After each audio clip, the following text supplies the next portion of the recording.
What is going on, guys? Good afternoon. It's your favorite mortgage lender, Abdel Kwame, Got Mortgages.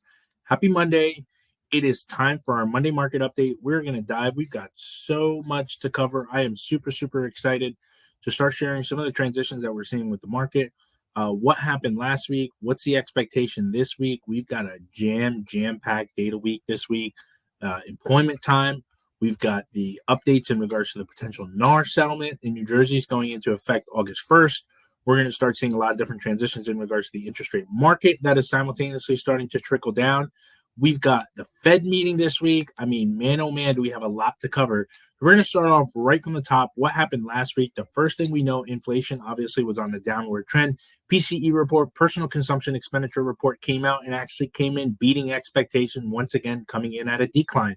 Existing home sales, which is typical. We saw a little bit of a decline, but we're starting to see inventory tick up. Now, remember, summertime, we will always see inventory start to tick up. A lot more people are obviously generally more prone to wanting to put their houses on the market during the summer and actually move. New home sales hit a 7-month low. Again, expectations in regards to where they were, which is typically in regards to when we're talking about the sales, we have a lot of home ownership in regards to completions. Second quarter GDP, that is a gross domestic product. We're still seeing a little bit of sign of resilience in regards to the market, which is generally typical that we'll start seeing some of those transitions. The jobless claims, once again, are improving but remain elevated. Continuing jobless claims, the number of people that are still losing their jobs and having a hard time finding a new job after that. Remember, the Fed has a dual mandate. We know that they want to make sure that they're keeping a consistent employment out there with jobs being created and obviously keep inflation intact and not get out of whack as it kind of did. July of 2022, inflation was at 9.1%. We're now slowly trickling down. I believe last we hit was about 2.6%. That's exactly it, right? We saw year over year at 2.6%. Once again, we know the Federal Reserve pretty much for the last almost 2 years have been fighting inflation and bringing it down. They got it from 9.1 to 2.6%. We know that favorite number that the Fed wants to hit is 2%. Some of the comments from the Fed, aside from inflation, we need to make sure the employment market is obviously staying fit, right? Now, again, looking at PCE, guys, we were at least over 3.5% just about 7-8 months ago. We are now on that consistent downward trend. Existing home sales, which again is typical. What does this basically mean? The median home price, $427. That means the middle in regards to the highest purchase price and the middle purchase price, exactly where it's at in between is truly the fluctuation of how we get those numbers. Inventory slightly increasing just a little bit, generally always in June and into the summertime. We're always going to see inventory start to creep up just a little, which again is generic and typical as to what we will usually see heading into the summer times. Okay. Now, again, the bottom line number, one thing important for us to see is that homes staying on the market has actually only been for 22 days. So basically just under 3 weeks, right? 3 weeks, 14, 21. Yeah. So just over 3 weeks, I should say, 22 days, homes are flying off the market. And specifically in the state of New Jersey and the Northeast, homes are probably falling even quicker. We're starting to see a lot more inventory. Although start to creep up, a lot more additional home buyers are competing between one another, okay? And when interest rates go down, my friends, it is only going to get that much more hyper-competitive despite all the various different transitionings occurring with NAR, which we're going to cover. Now, again, new home sales, a little bit of a reduction, which again is generally typical. So a little bit of a decline in regards to signed contracts. Remember, this data is lagged. So a lot of times the numbers that we'll see here predominantly is going to be essentially based on about 2 months. Right, you go into contract, takes about 2 months, right? And we know interest rates around April, May, we're still remaining a little sticky. They were still a little on the higher end. So this kind of will share a little bit of transition in regards to where we'll see with that. We know, again, a little bit of an uptick like we discussed with inventory, but take a look at this is a cool part. 102,000 homes have been completed. So for the last few months, we saw obviously a little bit of a decline in regards to inventory, a little bit of a downtick. We're now seeing that uptick in regards to new home sales, which is great, right? That's kind of what we were looking for. Now, a little bit of a pullback in regards to the GDP, gross domestic product. We saw a little bit of an uptick of 2.8%. Again, that was a little bit more stronger than what we expected, but a lot of the times those numbers get revised, which I don't know how you can always be wrong and still have updated numbers, but we'll kind of see a lot of that different transition. Once again, jobless claims, little bit of a decline from where we saw, but we're at 1.851 million people continuing to receive benefits, meaning still having a hard time going back out there and actually finding employment, even after they have been let go. Okay. And then the last thing we're going to touch base on, again, I had mentioned it this week, a lot going on. Starting with tomorrow, we'll get updated appreciation data. Where have home values jumped up, both month over month and year over year?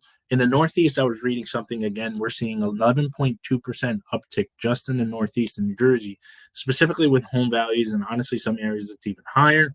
We'll get updated in regards to pending home sales on Wednesday. What are the updates in regards to last month's data? Labor sector data, once again, seeing the weekly jobless claims, but also the consistent monthly basis, right? On Tuesday, we're going to get job opening and labor turnovers. Wednesday, we'll get the ADP report, and then we will simultaneously see what the non-farm payroll is, which is usually going to be based off of the BLS report, the Bureau of Labor Statistics. So super, super important stuff that we want to make sure that we monitor. Where have interest rates been going? There was a Treasury auction today. Didn't necessarily come back too crazy, which is usually expected. Now, where have interest rates risen over really the last, let's say, 2 months?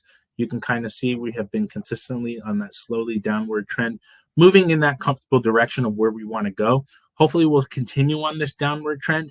I think if the Federal Reserve comes out and some of their comments come out and they're not as necessarily hawkish and they're simultaneously looking to bring a little bit of a reduction in regards to that, that should definitely help in regards to the interest rate output.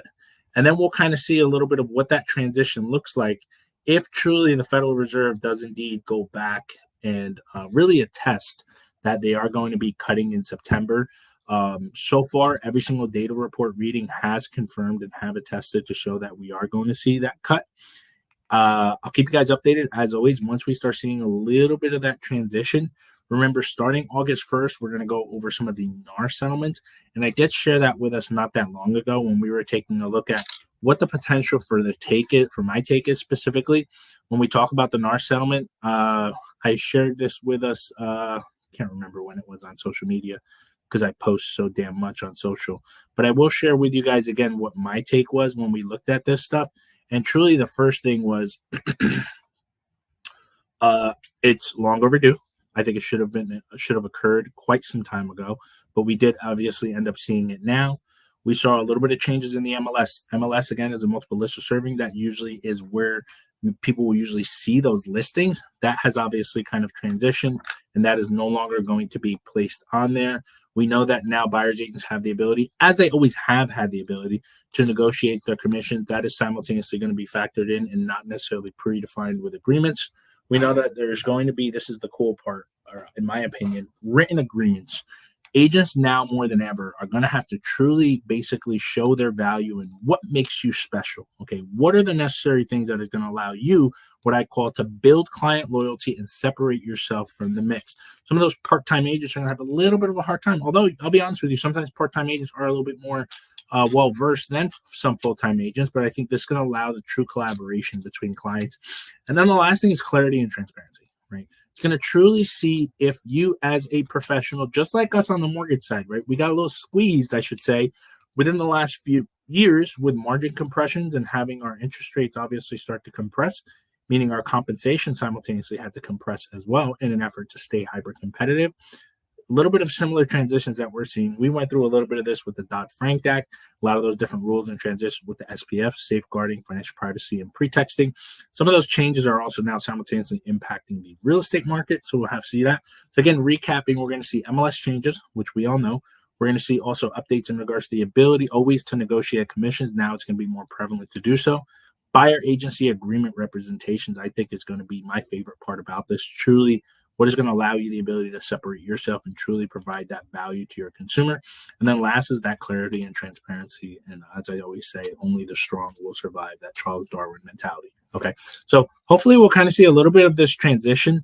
As I had mentioned, I really am excited for this. I think it should allow that clarity for a lot of our clients to really be able to foster that relationship with your consumers and really just earn that trust and rapport that you obviously want to help while you're helping that client in the biggest purchase of their life. I appreciate you guys jumping on. I will share this on all of our social media.